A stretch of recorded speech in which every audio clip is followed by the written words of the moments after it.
Hey guys, just following up on last week's video, which didn't quite end on a high, but I spent most of this video, I think, just talking through the process I've gone through to fix the problems I had. Need to say they're fixed, and I'm back on with building ribs, which is great news. In fact, I've currently run out of cap strips, and I'm standing in front of a rather large pile of cap strips to be processed this week. So I'll be getting onto that in the next few days. So, but yeah, I'll let you crack on with the video. Cheers, see you soon. All the measurements seem to be fine. Obviously it's picking up somewhere to create that bowing effect. But the next thing I decided to do was take one of my existing spars and see if it fits. Fits on this here, side here. Nice, it seems to be touching up here. Applying pressure, but the bottom seems to be okay. Now at the other end, this is now a very, very tight fit, particularly at the bottom. It seems to be a tight fit on both sides, not just this side, to the point where I won't quite say I struggled. I was being very cautious with applying pressure, but it took a bit of work to get it on between these 2 points. So what I'm picking is that this piece of timber has swelled up fractioning the heat, and by fractioning I mean enough to take up the width given by two pieces of card used as shims. I don't know what width these are, but it's not very much, but it should have been enough to make sure I don't have these problems. Having said that, it was probably enough to make sure that these problems aren't worse than they are. So I want to do a little bit more research, and the other thing I observed from yesterday was that it's colder, damper, but the equilibrium moisture content is still at around about 10 degrees, which is lower than the 11%, which is lower than the 12% that's considered to be ideal. So I've got some thinking to do as to whether I want to carry on making parts and putting them together. Everything in my body is screaming out, yes, keep going, but I run the risk of making parts and finding in the end that they're not actually useful. So I need to ponder a bit on this, and I need to do a little bit more research.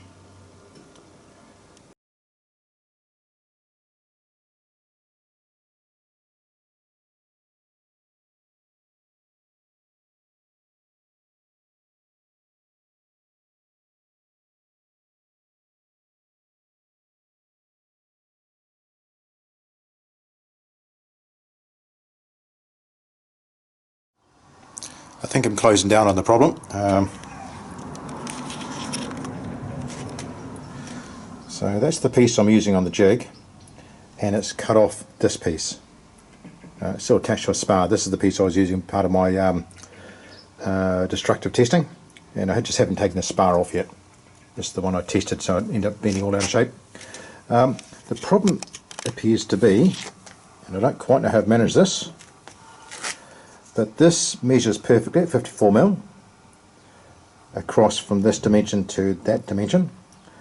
This one's smaller across those two dimensions by not much, but it's smaller across those dimensions, and I don't know how that could happen. I guess there's a possibility that it's a smaller piece of timber, so it would shrink and expand faster, but that doesn't sound particularly plausible. I would have expected the bigger piece of timber, which isn't that big to be honest, to expand and contract at the same rate. And on the other side, this piece is cut from that piece, and this piece is maintained its dimensions. So it's quite curious at the moment as to why this one's out. Being out has got wider consequences. It means that the gap being produced by web ribs between this point, this piece, and that piece is going to be smaller than expected when it comes to the final rib. So the 5 I've already done are going to be out because they need to be to the slightly wider dimension for this to fit the final rib that's going in. It's a tad frustrating, but I'm glad I found it now rather than later. I'll keep on going just in case there's other stuff I need to crop up. For example, I need to double check the dimensions of the centres between the two ribs, make sure they're still okay. So the 5 rib webs that I've got, sorry, the 5 ribs that I've got all completed, there's two lying here.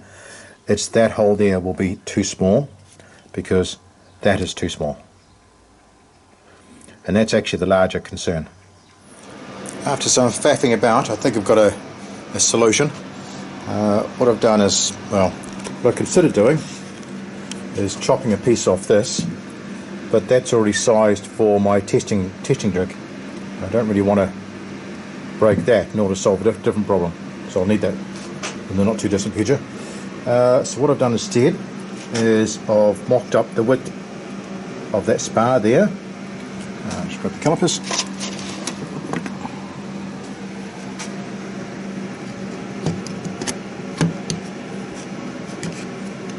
So the width of the spar is just shy of 54mm.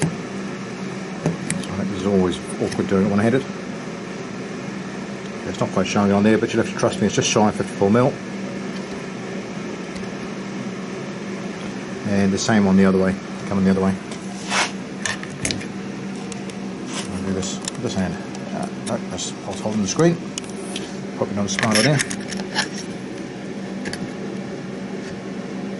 There you go.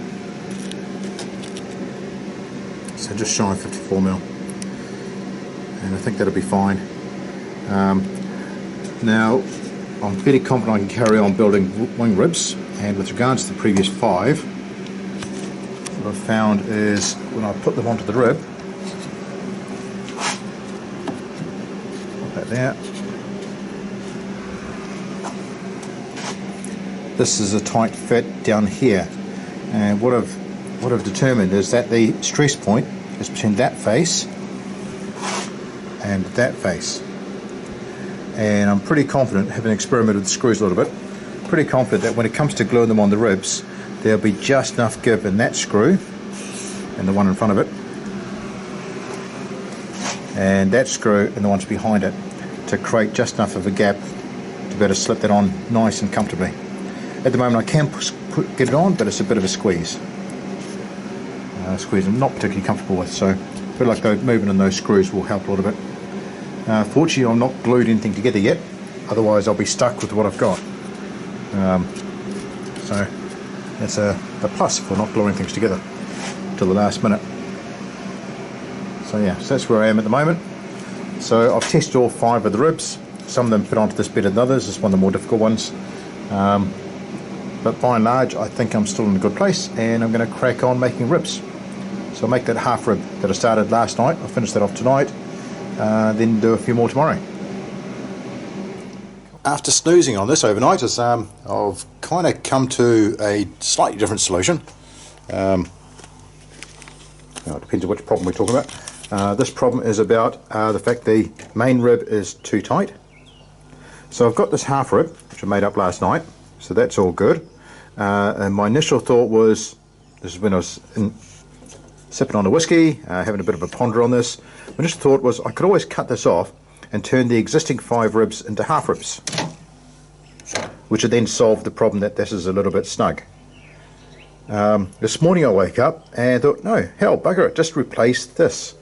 I can use this on another rib, but just by making sure the holes are set slightly further back, and I can just put in a new tail web. So that's what I'm going to do, and that'll recover these 5 ribs and make them spot on. So that's the plan for today. Sort those out, then I'm back into making brand new ribs. Just a quick update, as I'm back in the shed. It's the weekend, so good luck, get a decent day in, fingers crossed. I've pulled out, I'll show you what I've done so far. Not a lot, but it's a little bit of progress. So that's my stack of completed web ribs so far. It's 9 there. That includes using some of these tail webs, which are already pre-drilled, so just got to be extra careful with sorting out the holes for those. I discovered one of them. And in addition to that, I think 3 or 4 half ribs. So they finish there. So these go in front of the ailerons. And I've made those for one of 2 reasons. Either I've messed up the holes being drilled down the end, so I've kept that half, or with is the timber's not been great, so I've ended up cutting off the dodgy timber in order to retain some integrity there. What I'm up to at the moment is I'm about to start cutting more capping strips.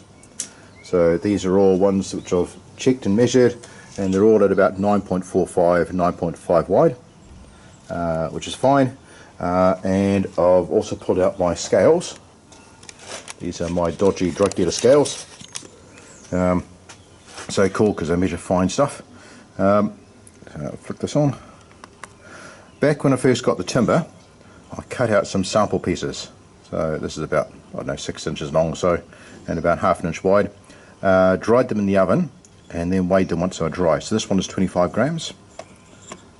Put this on here. And you might recall that the calculation I had in the last video said equilibrium moisture content at the moment is around about 10%. So that's 25 grams, and I'll zoom in on that. That's 27.43, and that's around about 10% higher than 25 grams. 10% higher is 27.5. So that's now got 10% moisture content, which confirms the calculation. And this is the other one I've got, which is 19 grams oven dry. I'll talk about why the difference between the two in a second. And that one's at 20.9, call it, which again is 10% higher.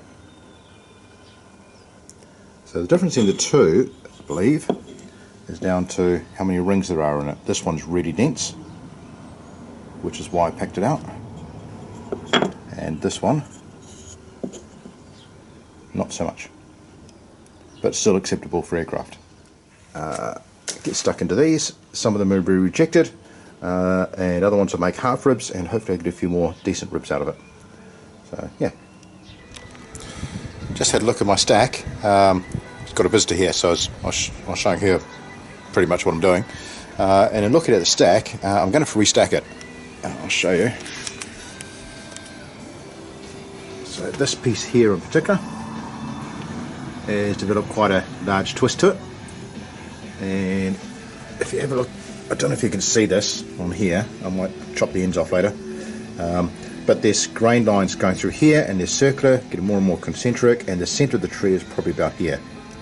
Now what I found with past timber is if the centre of the tree is included in the timber, the tree tends to twist around that centre. I'm not sure why, but if the centre's not there, for example this one up above seems pretty straight, staying there.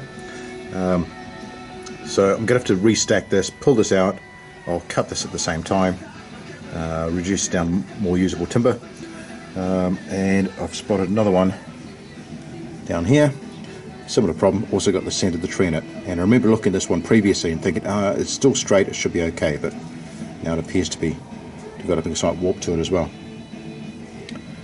I've spent the afternoon sorting out capping strips, or potential capping strips. So I've sorted out a whole bunch.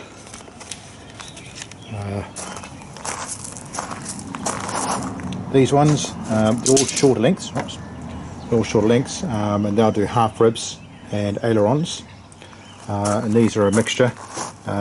There's mostly half ribs and ailerons, and probably half a dozen full size lengths in there. All of these are from cast-offs from the timber when I would have got it. When they square up the timber, they create the scarfs they create, which, as you can imagine, are half round on top of the square. I recovered a whole bunch of those, and that's where all this came from. So that's all got usable stuff in it. Now that's going to take a little bit of work to get it out. And in here,